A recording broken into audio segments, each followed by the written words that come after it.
അവനോട് സംസാരിക്കുകയായിരുന്നു, ഞങ്ങൾ അവനോട് സംസാരിക്കുകയായിരുന്നു, നീ അവനോട് സംസാരിക്കുകയായിരുന്നു. നിങ്ങൾ കാണുകയാണെങ്കിൽ സെന്റൻസ് ഏകദേശം ഒരുപോലെയാണ്. ഞാൻ, ഞങ്ങൾ, നീ, ആ ഒരു വ്യത്യാസം മാത്രമേ ഉള്ളൂ. പക്ഷേ നമ്മൾ ഇങ്ങനെ ആരാണ് പ്രവൃത്തി ചെയ്തുകൊണ്ടിരുന്നത് എന്ന് പറയുന്നത് മാറുമ്പോഴത്തേക്ക് സെന്റൻസ് കംപ്ലീറ്റ് ആയിട്ട് മാറും. അത് നമുക്ക് നോക്കാം. സോ ഞാൻ അവനോട് സംസാരിക്കുകയായിരുന്നു, ഒരു കാര്യം ചെയ്യുകയായിരുന്നു എന്ന് പറയുമ്പോൾ നമ്മൾ യൂസ് ചെയ്യുന്ന ഓക്സിലറി വെർബ്സ് അല്ലെങ്കിൽ യൂസ് ചെയ്യുന്ന വെർബ്സ് ഒന്നെങ്കിൽ വാസ് അല്ലെങ്കിൽ വേർ ആണ്. അപ്പൊ അത് ഓരോ സിറ്റുവേഷൻ അനുസരിച്ച് നമുക്ക് മാറ്റാം.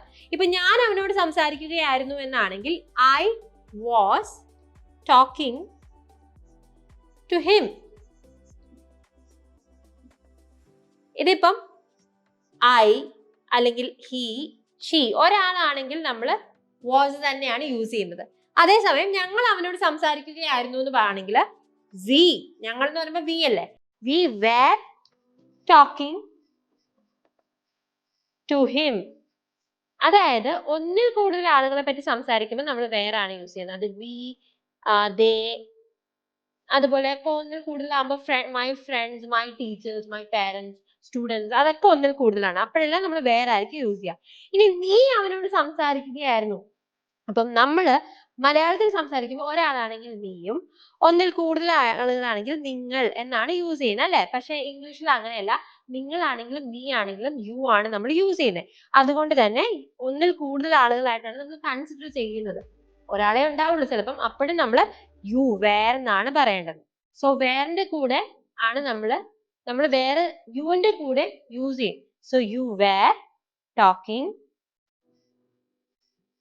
To him. ഓക്കെ, അപ്പോ ഞാൻ അവനോട് സംസാരിക്കുകയായിരുന്നു, I was talking to him. ഞങ്ങൾ അവനോട് സംസാരിക്കുകയായിരുന്നു, we were talking to him. ഇനി നീ അവനോട് സംസാരിക്കുകയായിരുന്നു, you were talking to him. അങ്ങനെയാണെങ്കിൽ അവൾ ഓഫീസിലേക്ക് പോവുകയായിരുന്നു. ഇതെങ്ങനെ ഇംഗ്ലീഷിൽ പറയുന്ന നിങ്ങൾ കമന്റ് ചെയ്യാം. Thank you. English Mitra. Stop worrying, start learning.